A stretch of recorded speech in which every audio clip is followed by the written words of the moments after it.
Class 6 এর সমস্ত ছাত্রছাত্রীকে হেনা ম্যামের বাংলা ক্লাসে স্বাগত জানাই। তোমাদের বার্ষিক পরীক্ষা 2025, তোমাদের বাংলা প্রশ্নপত্র এর আগে আমি একটা আপলোড করেছি, এটা দ্বিতীয় ভিডিও। দেখবে তোমাদের জন্য আজকে আমি আবার আর একটা কোয়েশ্চেন নিয়ে চলে এসেছি। তো ভিডিওটা দেখার আগে আমার চ্যানেলটিকে তোমরা লাইক এবং সাবস্ক্রাইব করো। ভিডিওটা দেখো, এটাও তোমাদের 90+10 অর্থাৎ 10 মৌখিক এবং 90 রিটেন। তো আমি রিটেন পরীক্ষার কোয়েশ্চেনটা নিয়ে তোমাদের সামনে এসেছি। দেখো, কালকে যে কোয়েশ্চেনটা দিয়েছিলাম ওখানেও একটা কবিতা ছিল, কোন কবিতা ছিল আমার এই মুহূর্তে মনে পড়ছে না।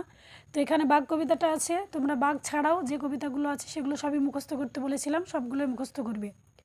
সঠিক উত্তর বেছে নিয়ে লেখো। এমসিকিউ কোয়েশ্চেন, যতীন দাসের বাবার নাম। অপশান না থাকলেও তোমরা দেখবা যতীন দাসের বাবার নাম কি, তোমরা এমনিই জানো, বঙ্কিমচন্দ্র দাস, বঙ্কু বিহারী দাস, বঙ্কিম বিহারী দাস, সব সেম টাইপের। দেখো অপশান, তোমাদেরকে এই অপশান দেখে তালগোল করলে হবে না, সঠিকটা তোমাদেরকে লিখতে হবে। সহোদর কথার অর্থ, অর্থাৎ সহোদর শব্দটার অর্থ, সহোদর মানে একই উদরে জাত, সেটা ভাই না বন্ধু না বাবা। হাবুলদের ক্লাসের মনিটর কে ছিল? বিষ্ণুপদ, হরিপদ, প্রফুল্ল। কিশোরটি ছুটি পেলে যেত, কোথায় যেত? কিশোর বিজ্ঞানী থেকে। মাঠে, পাহাড়ে, সমুদ্রে।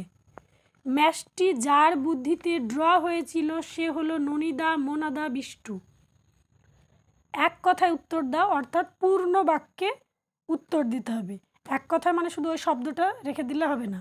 বাঘছানা কি ধরতে গেছিল? কেন গো মাতর, মলিন বেশ। মা বলতে কবি কাকে বুঝিয়েছেন? তাহলে এই যেহেতু এই লাইন থাকলেই লিখবে যে এর লেখা এই কবিতায় মা বলতে কবি একে বুঝিয়েছেন। যতীন দাসের ছদ্মনাম কি? যতীন দাসেরও দুটো ছদ্মনাম, তোমরা বলবে ম্যাম কোনটা লিখব? তো দুটো ছদ্মনাম দুটোই লিখবে, প্রথমে এই ছিল পরে এই হলো। দেশে কি এলে দুই জাতি সমান মরে। ধরাতল কবিতায় কবি কাদের ভাই বোনের সঙ্গে তুলনা করেছেন? সুধীর বাবুর কপালের ভাঁজ কিসের চিহ্ন?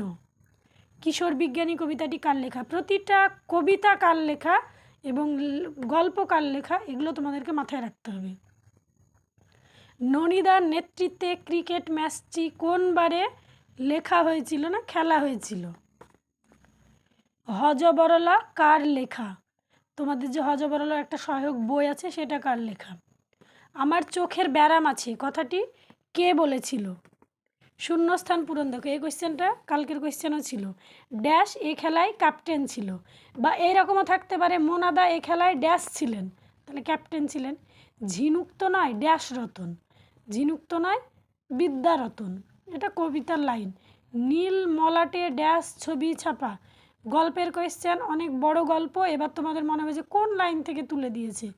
নীল মলাটে রবি ঠাকুরের ছবি ছাপা, আমি উত্তরটা বললাম কিন্তু তোমরা বইয়ের লাইনে একবার মিলিয়ে নিজের চোখে দেখলে তোমাদের সারা জীবন মনে থেকে যাবে। ড্যাশ আর ড্যাশ মোরা দুই সহোদর ভাই, কালকের কোয়েশ্চেনও ছিল। ত্রিংশ কোটি সন্তান যার ডাকে উচ্চে ড্যাশ, এইটাও কবিতার কোয়েশ্চেন। শব্দার্থ লেখো। তরণী, কুসুম, আনুগত্য, দৈন্য। এখানে দেখো শব্দার্থ লিখে কিন্তু বাক্য রচনা নেই, তাহলে শুধু শব্দার্থ লিখলেই হবে। সন্ধি বিচ্ছেদ, কিন্তু, কান্না, যতীন্দ্র বিদ্যালয়, সবগুলোই সহজ আছে। শব্দগুলো থেকে উপসর্গ বেছে তা দিয়ে নতুন শব্দ, তোমাদের যেহেতু উপসর্গ অনুসর্গ আছে, তো এই উপসর্গ বেছে নিয়ে তা দিয়ে নতুন শব্দ একটা এখানে মেনশন করেনি কটা লিখতে হবে, তোমরা একটার বেশি লেখার চেষ্টা করবে। বেমালুম, তাহলে বে উপসর্গ, এবার বে দিয়ে একটা শব্দ তৈরি করবে বা দুটো শব্দ তৈরি করবে। উপনিবেশ, এই উপসর্গ, সেই উপসর্গ দিয়ে করবে। প্রহার, প্রহার, আহার, বিহার, এই যে প্র দিয়ে শব্দ, সেটা করবে। বিপরীত শব্দ লেখো। উদয়, প্রশংসা। সমুচ্চারিত ভিন্নার্থক শব্দগুলির অর্থ লেখো। বাড়ি, বাড়ি, দিন, দিন। তারপরে পৃষ্ঠা দেখো, 2-3টি বাক্যে উত্তর দাও, মানে 2 মার্কের কোয়েশ্চেন, 5 দুগুণে 10। যতীন দাসের পিতা চাকরিতে ইস্তফা দিয়েছিলেন কেন? বঙ্গ আমার জননী আমার কবিতায় কবি দেশকে কি কি নামে সম্বোধন করেছেন? মোটামুটি যতগুলো নামে সম্বোধন করেছেন সবগুলো লেখার চেষ্টা করবে। আমাদের হীনদশা, এই তাই, আমাদের হীনদশার কারণ কি? মাঝে মাঝে পাতা উল্টিয়ে বলে, পাতা উল্টানোর কারণ লেখো।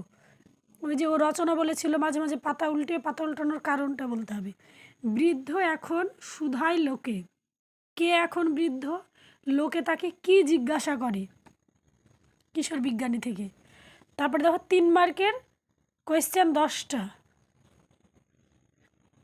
কান্না শুনে দৌড়ে এলেন ঘাটে, কে কেন কান্না শুনে দৌড়ে এলেন ঘাটে এবং এসে কি করলেন? বাক কবিতা থেকে। ধন্য আমরা, আমরা বলতে কাদের বোঝানো হয়েছে? তাহলে ওই কবির নাম দিয়ে কবিতা নাম দিয়ে লিখবে যে এই কবিতায় এই কবি আমরা বলতে এদের আমাদের কাদের বুঝিয়েছেন সেটা লিখবে। আমরা কখন নিজেদের ধন্য বলে মনে করতে পারি? কেন্দ্রীয় ব্যবস্থাপক সভার অধিবেশনে কী ঘটেছিল? কালকে ওই কোয়েশ্চেনটা ছিল, এই কোয়েশ্চেনটা এমনিতেই ইম্পর্টেন্ট। এক বৃন্তিয়ে দুটি কুসুম এক ভারতের ঠাঁই, পঙ্গুক্তির উপমা ব্যাখ্যা করো।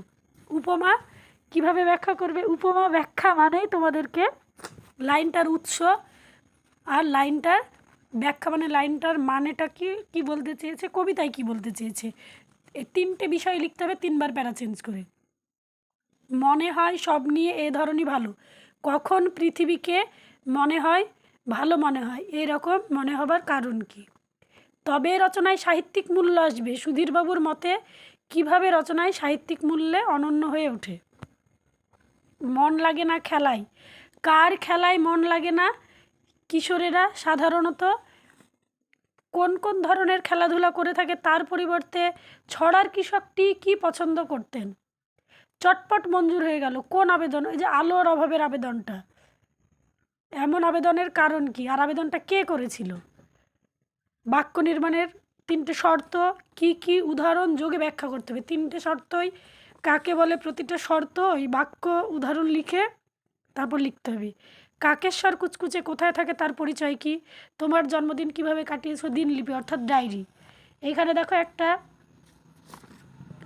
বোধ পরীক্ষণের কোয়েশ্চেন দেওয়া আছে, বোধ পরীক্ষণের একটা গল্প তুলে দেওয়া আছে, সেই গল্প থেকে প্রশ্ন আছে। তোমরা যদি কোয়েশ্চেনগুলো বুঝতে না পারো স্ক্রিনশট করে নেবে, স্ক্রিনশট করে নিয়ে বাড়িতে সলভ করার চেষ্টা করো, না পারলে আমাকে কমেন্ট করো, আমি উত্তর দিয়ে দেবো। আর পরবর্তী ভিডিওর জন্য চ্যানেলটি লাইক এবং সাবস্ক্রাইব করে রাখো।